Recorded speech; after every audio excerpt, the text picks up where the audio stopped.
Back सुबह सवेरे पाकिस्तान आप देख रहे हैं और एक बड़े दुख के साथ एक बात जो है वो हम करना चाह रहे हैं। मेरा ख्याल है ये सबके जहन में ही आ रही होगी जब हम सियासी इज्तिमात देख रहे हैं ना, हमें लगता है कोरोना ख़त्म हो गया, जबकि दूसरी वेव का ख़तरा इतना शदीद है कि पूरी दुनिया जो है वो उसके बारे में अलर्ट्स जारी कर रही है, उसके बारे में इक़दामात पे जोर दिया जा रहा है, मगर हमें किसी ना हुकूमती ना अपोजिशन किसी सियासी मजमे में कोई एसओपी जो है वो नजर नहीं आता। पर अगर आप इसकी ट्रेल देखें ना, तो जब हुकूमत जो है लॉकडाउन नहीं कर रही थी तो अपोजिशन कह रही थी कि ये तो चाहते हैं कि बंदे मर जाएं, ये तो ये चाहते हैं कि लोग जो हैं बिल्कुल तबाह बर्बाद हो जाएं, अपोजिशन ये कह रही थी, लेकिन हुकूमत ने नहीं किया। फिर हुकूमत ने लॉकडाउन किया, ताजिर बोलते रहे, ट्रांसपोर्टर्स बोलते रहे, शादी हॉल वाले बोलते रहे, लेकिन हुकूमत ने उस वक्त नहीं खोला क्योंकि कोरोना का मसला था। बिल्कुल ठीक किया हुकूमत ने।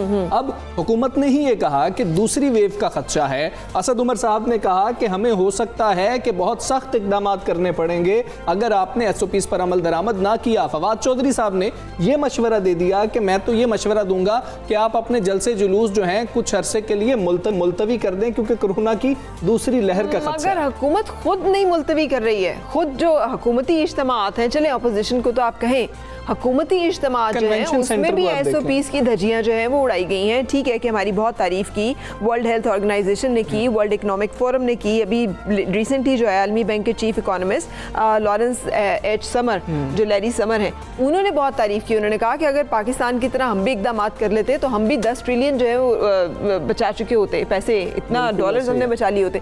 लेकिन अब जो हमें नजर आ रहा है वो एक अजीब तरह की बेहिसी और रवैया है जिसकी समझ नहीं आ रही कि इसकी क्या जस्टिफिकेशन। अवाम को कैसे हम कहेंगे कि आप शादी ब्याह ना करें, आप रेस्टोरेंट्स बंद करें, आप अपने कारोबार चूल्हे ठंडे करें, लेकिन सियासी इज्तिमात जो हैं वो धड़ल्ले से होंगे पूरी। बिल्कुल ऐसे यार, दोनों तरफ से। आप सिंध हुकूमत की बात देख लें, सिंध हुकूमत वज़ीर आला मुराद अली शाह हाथ जोड़ कर कहते रहे हैं वज़ीर आज़म पाकिस्तान को कि आप इस तरह ना करें, इसको संजीदा लें, लेकिन कल हमने देखा कराची के अंदर जो जलसा हुआ बड़ी तादाद में लोग वहां पर मौजूद थे, एसओपीज पर अमल दरामद ही नहीं हो रहा था। कन्वेंशन सेंटर में जब असद उमर खुद कह रहे हैं, फवाद चौधरी कह रहे हैं, तो कन्वेंशन सेंटर में टाइगर फोर्स को बुलाया गया, इतना बड़ा इज्तिमा था और हमने देखा उधर क्या हालात थे। ठीक है, आगे जो फ्रंट लाइन पे लोग बैठे थे उन्होंने मास्क पहने हुए थे, लेकिन जो सोशल डिस्टेंसिंग की हम बात करते हैं वो तो वहां पर भी मौजूद नहीं थी। तो ऐसा रवैया, इसीलिए तो ये सवाल उठता है भाई, ट्रांसपोर्टर्स कहते हैं हमारे लिए पाबंदियां क्यों, शादी हॉल वाले कहते हैं हमारे लिए पाबंदियां क्यों। तो अशरफ निज़ामी साहब से बात करेंगे जो कि सदर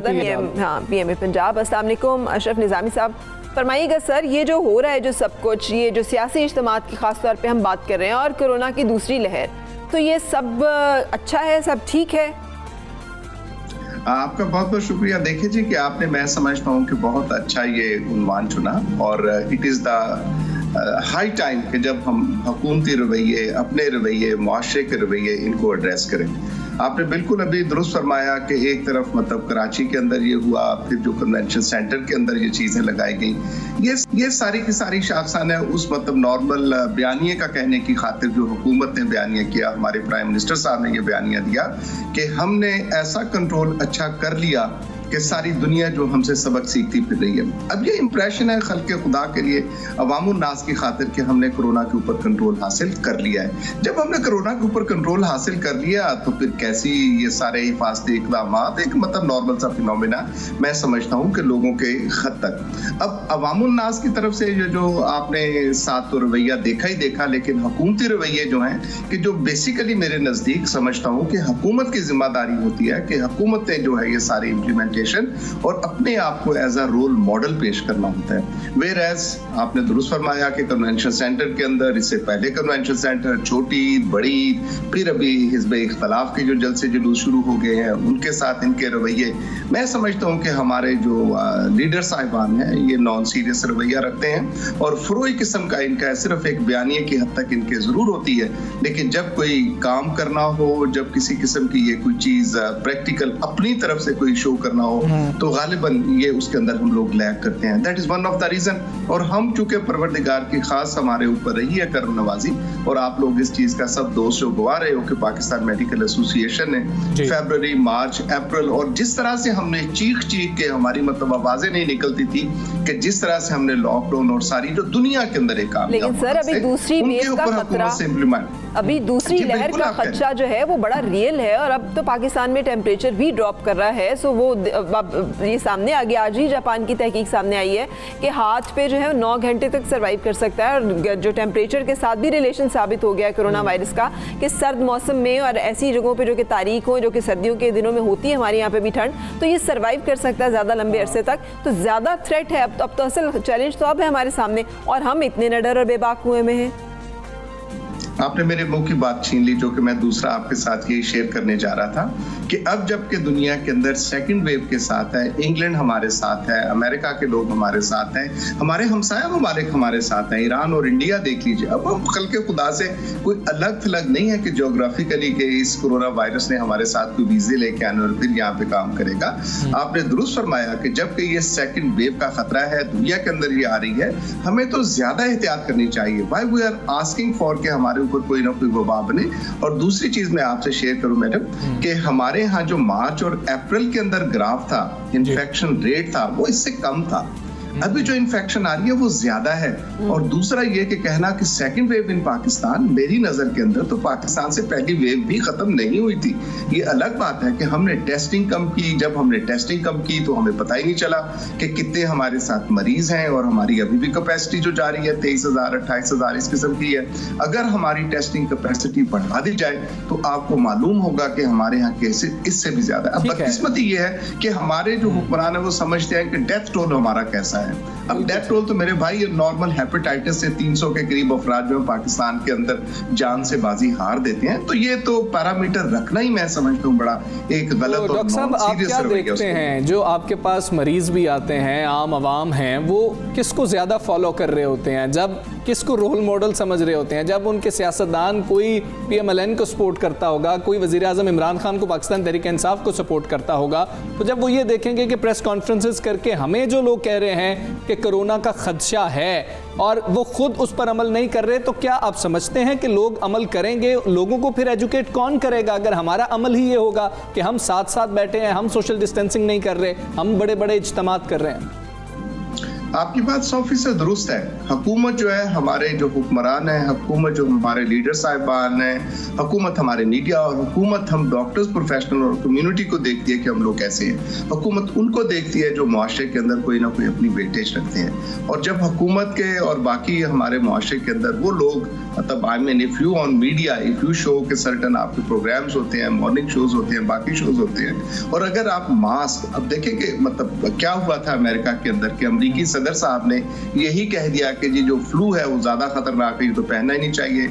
उन्होंने मास्क का भी मजाक उड़ाया और मास्क भी पहनने के लिए, और लेकिन वहां के जो मेडिकल हेल्थ एक्सपर्ट्स थे उन लोगों ने उसको निगेट भी किया। और अभी जब अल्लाह ताला उनको जिंदगी सेहत दे, अभी जब वो बीमार हुए तो बीमार होने के बाद कहा कि मैंने तो अपना खुद ही इलाज कर लिया और देखे कितना अच्छा और मैं बेहतरीन और तवाना हो गया। तो ये जो एक इंप्रेशन है, इसके साथ जब तक लोगों को, मैं अगेन रिपीट के हुकूमत, आपके सियासी कायदीन, द लीडर्स, द कम्युनिटी, आपके मतलब जो है हमारे हेल्थ के रिलेटेड जो प्रोफेशनल्स हैं, और सर्टनली द मीडिया प्रोफेशनल्स, वो जब तक इस चीज को हम पेश नहीं करते अपने आवाम को कि लोग जो हैं वो हमें देखते हैं, हमें सुनते हैं और उसी को वो फॉलो करते हैं। बिल्कुल सही, बहुत शुक्रिया, थैंक यू वेरी मच। हमारे साथ थे, बहुत अहम बातें जो हैं वो डॉक्टर साहब ने की। लेकिन अगर कोई फॉलो करे ना करे, हमें ज़रूर अपनी हिफाजत का ख्याल रखना है, इसलिए कि ये थ्रेट, ये ख़तरा मौजूद है, और जैसे कि पूरी दुनिया कह रही है कि ये ख़तरा काफ़ी लंबे अरसे तक मौजूद है। अब हमें इसके साथ जीना सीखना है कि हमने कैसे इसकी वजह से अपनी ज़िंदगी को मुतासर हुए दिए बगैर आगे बढ़ाए रखना है। बिल्कुल ऐसे ही है। और फरा, अगला मामला ये भी हमारे सामने आ रहा है कि छोटे बच्चों के हवाले से टीचर्स को बहुत ज़्यादा मसाइल आ रहे हैं, स्कूल्स को बहुत ज़्यादा मसाइल आ रहे हैं कि इनको SOPs पर हमने अमल दरामद कैसे करवाना है। वैसे पिछले मामले पे ना मुझे एक शेर याद आ रहा है, डबल स्टैंडर्ड्स की जब बात हो ना, तो गालिब ने इस पे एक शेर कहा था, अगर नागवार गर्दू बुरा ना जाने तो सुना दूं मैं। हाँ, काबे किस मुंह से जाओगे गालिब, शर्म तुमको मगर नहीं आती। हमारे साथ मौजूद हैं इस्लामाबाद मॉडल स्कूल की प्रिंसिपल हैं मैडम शबनम आफरीन साहिबा, बहुत शुक्रिया आपका। अस्सलाम वालेकुम, गुड मॉर्निंग। मैडम ये बताइएगा कि बच्चों के हवाले से SOPs पर अमल दरामद कराना कितना मुश्किल है, क्या 100% अमल हो सकता है? आपने अब तक क्या देखा? ये देखा कि आपको पता है कि SOP पे ये बहुत बड़ा चैलेंज था हमारे लिए, लेकिन अल्हम्दुलिल्लाह हम लोगों ने इस चैलेंज को बहुत हद तक किया है। और मतलब सबसे पहले हमने SOP जो आपको मास्क के हवाले से, तो मास्क जो है बच्चों को 100% इस वक्त आप अगर मेरे स्कूल में आएंगे तो 100% बच्चों ने मास्क वेयर किया हुआ है। और शुरू में तो क्योंकि मेरा स्कूल जो है वो मॉन्टेसरी से लेके ग्रेड 8 तक है, तो छोटे बच्चों को मास्क के लिए करना बहुत मुश्किल था, लेकिन ये कि अब उनको इतनी आदत हो गई कि वो बिल्कुल मास्क नहीं उतारते और मास्क पहन कर वो सारा काम करते हैं। लेकिन मास्क में ये होता है, हमारे पास चैलेंज ये है कि वॉइस का इशू होता है कि वॉइस जो है वो क्लियर नहीं होती। तो सम टाइम ये होता है कि बच्चों ने तो मास्क पहने हुए होते हैं, लेकिन टीचर जो है सम टाइम नीचे कर देती है मास्क और फिर वो आवाज़ का इशू उस तरह भी ख़त्म हो जाता है। और सेकेंडली हमने SOP जो है सोशल डिस्टेंस के हवाले से मैं बात करूँगी। तो सोशल डिस्टेंस आपको पता है कि ग्रुप डिस्कशन होती है हमारी स्कूल एक्टिविटी में, तो शुरू में इनिशियल स्टेजेस में तो हमें बड़ी डिफ़िकल्टीज़ हुई और बच्चे जो है वो इकट्ठे हो जाना शुरू हो जाते थे। लेकिन ये कि हमने उन्हें बताया और उन्होंने इस चीज़ को कबूल किया और ये कि अल्हम्दुलिल्लाह अब हम जो भी काम कर रहे होते हैं ग्रुप डिस्कशन या जो भी वो आराम से कर लेते हैं। शुरू में ये भी हुआ कि बच्चों को जब हम कॉपीज़ चेक करने की बारी होती है। जी जी, कंटिन्यू कीजिएगा प्लीज। जी अच्छा, जब मतलब कॉपी चेक करने की बारी होती है तो बच्चे ज़्यादा गैदर होने के शुरू होते हैं, लेकिन ये है कि अब उनको वो भी हमने वो कर दिया है। फिर शेयरिंग, बच्चों को पता है कि शेयरिंग इज़ केयरिंग, तो लेकिन अब जो है उन्होंने शेयरिंग भी नहीं करते हैं, लंच वो खुद लेकर आते हैं। लेकिन जो मैंने ये देखा है कि स्कूलों में एक और चीज़ फरमाइएगा, मतलब आज जो जापान की रिसर्च आई है लेटेस्ट, उसमें ये कहा गया है कि ये साबित हो गया है कि हाथ पे 9 घंटे तक कोरोना वायरस सर्वाइव कर जाता है और फ्रीक्वेंट हैंड वॉशिंग या फिर सैनिटाइजर का इस्तेमाल जो है ये सबसे ज़्यादा इफेक्टिव है। बच्चे जो है, और मैंने तो बड़ों को भी देखा है, मास्क नीचे करके आंख भी मलते हैं, नाक भी मुंह भी साफ करते हैं, फिर मास्क ऊपर कर लेते हैं। ये कॉन्सेप्ट नहीं हमारे यहाँ क्लियर हो रहा। तो सैनिटाइजर्स वगैरह और स्कूल बर्दाश्त कर लेगा ये अखराजात के सैनिटाइजर्स प्रोवाइड करे वहाँ पे, या फ्रीक्वेंट हैंड वॉशिंग? अखराजात का तो ये है कि आपको पता है वो यूँ होता है कि मॉर्निंग में जब बच्चे आते हैं तो हमारे पास हैंड जो सैनिटाइज करने के लिए हमने रखा हुआ, स्कूल वालों ने प्रोवाइड किया है। फिर वॉश बेसिन में भी लगे हुए हैं और वहाँ पे वो सोप के ज़रिए वो धोते हैं। और स्कूल की जो टाइम मैनेजमेंट हमने की हुई है वो इस तरह की हुई कि 2 पीरियड्स के बाद 10 मिनट्स की उनकी ब्रेक होती है, वो घर से खुद लेकर आते हैं हैंड सैनिटाइज़र और वो हाथ को वो कर लेते हैं। लेकिन जो मेरे पास जो एक बहुत बड़ी चैलेंज है जो कि मैं इस चीज़ को नहीं वो कर पा रही, वो ये है कि तमाम स्कूलों में SOPs का बहुत अच्छा ख्याल रखा जा रहा है, लेकिन यही बच्चे जब वैन्स में जाते हैं, लोकल वैन्स में जाते हैं और कहीं भी जाते हैं तो वो इन चीज़ों का बिल्कुल ख्याल नहीं रखते हैं। तो वो तो बच्चे तो कैरियर होते हैं, तो वो कई ऐसे मतलब टीचर्स को भी वो लगा सकते हैं। ये हमारे लिए बहुत बड़ा चैलेंज है जो कि गवर्नमेंट लेवल पे ये कुछ हो तो हो सकता है। हम मतलब स्कूल के हवाले से तो हमने किया हुआ है। बिल्कुल ठीक है। प्रिंसिपल साहबा ये बता दीजिएगा, ऑल्टरनेट डेज पर जब बच्चों को बुलाया जा रहा है तो वो बच्चों की पढ़ाई पर कितना असर हो रहा है और वो कितना मुश्किल है? देखिए, बात ये होता है कि देखिए जब भी कोई चैलेंज आता है, जब कोई मुश्किलात आती है तो आजमाइश आती है तो अल्लाह ताला ने इसका हमें हल भी हमारे पास मौजूद होती है। तो बात ये है कि नो डाउट के मतलब एक सिलेबस, इतना सिलेबस कैसे कंप्लीट करवाना है, क्योंकि हमने जो है डिस्टेंस पे सोशल डिस्टेंस और ये जो है स्ट्रेंथ को हमने इस तरीके से 2 ग्रुपों में तकसीम किया हुआ है। 3 दिन एक बच्चे आते हैं, 3 दिन दूसरा ग्रुप आता है। लेकिन माशाल्लाह मतलब कि ऐसी कोई बात नहीं है, अगर डेली रूटीन पे कोई टीचर्स छुट्टी नहीं कर रहे हैं तो उसकी सिलेबस भी कंप्लीट हो जाएगा और बच्चे भी छुट्टी ना करें तो ये हो सकता है। ये नहीं कि ये नामुमकिन नहीं है। बिल्कुल सही। शबनम साहब, आप सजेस्ट कीजिएगा, जो आप अभी अपनी एक परेशानी का इजहार कर रही थी, क्या करना चाहिए वालिदैन को ख़ास तौर पे? क्या जो आप कहने कि स्कूल तो इंश्योर कर रहा है, लेकिन जब वो स्कूल के बाहर निकलते हैं तो फिर वो बिल्कुल मास्क भी ख़त्म, सोशल डिस्टेंसिंग भी ख़त्म, क्या सजेस्ट करेंगी आप? जी बिल्कुल, वो ये है कि पेरेंट्स भी इसलिए ये नहीं कर सकते कि वो अपनी गाड़ी में आ रहे हैं तो अब तो ठीक है, लेकिन लोकल वैन्स में आ रहे हैं तो वो क्या करें? लोकल वैन वाले तो ये नहीं कहते कि एक सीट्स खाली और अगली सीट्स वो करें, ठीक है, अब ये तो गवर्नमेंट लेवल पे कुछ होना कि अब उनके भी माशी लिहाज से, फाइनेंस के लिहाज से वो भी ये कहते हैं कि हम कैसे पूरा करें अगर हम इतने कम बच्चों को लेकर जाएं।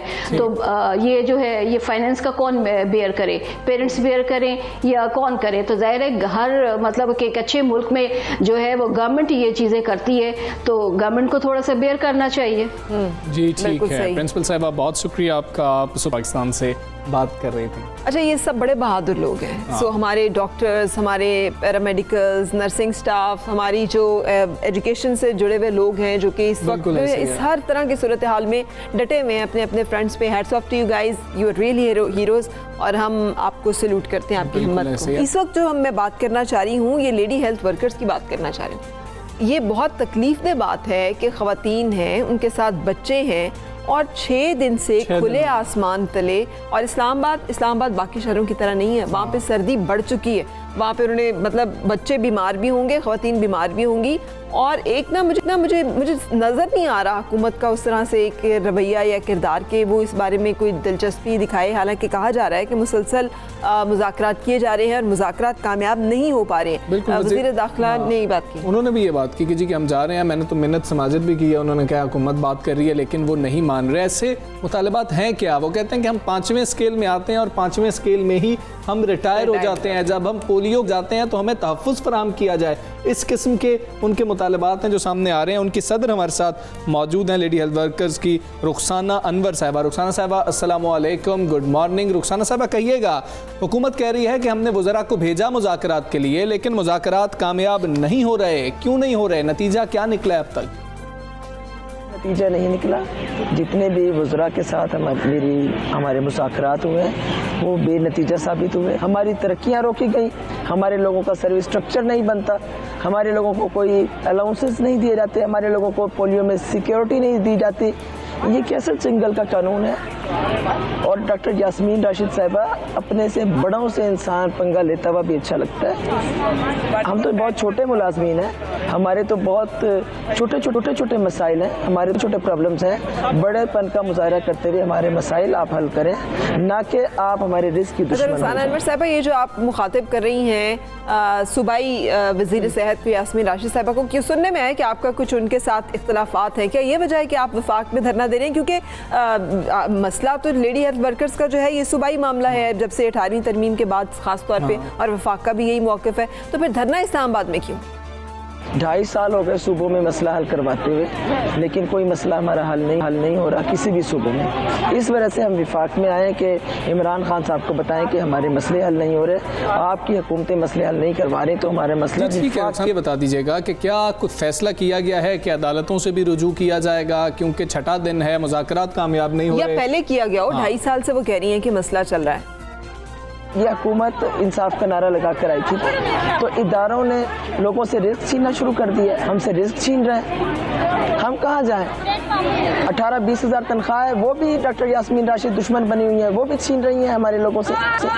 हमारी वर्कर्स गरीब है, टीबी की मरीज हो चुकी हैं, लोगों को टीबी का इलाज कराते कराते, हेपेटाइटिस की मरीज हो चुकी हैं, दिल की मरीज हो चुकी हैं, लोगों को पोलियो के कतरे पिलाते पिलाते, इलाज की सहूलत फराहम करते करते, रेफर करते करते, और आज जब उन्होंने खुद अपने लिए कुछ पेंशन लेने की या कुछ बेनिफिट्स लेने की, अलाउंसेस लेने की, तो उनको इन्होंने बैक जुम्बिश कलम कर दी। बिल्कुल से अच्छा, 1 हफ्ते से ये लोग रोड पर हैं हमजा, तो मेरा ख्याल है कि हमें ये पूछ लेना चाहिए कि क्या मुश्किलात आ रही हैं वहाँ पे। ख़वातीन, इतना मौसम भी आहिस्ता आहिस्ता ठंड की तरफ चल रहा है, कुछ ख़वातीन की बेहोश होने की भी इतलात मिली हैं, तो तिब्बी सहूलियात मुहैया की जा रही है, और कब तक बैठ रहेंगे आप लोग वहाँ पे? तिब्बी सहूलत तो दूर की बात है, ना कोई पानी है, ना कोई वॉशरूम है, ना कोई खाना है।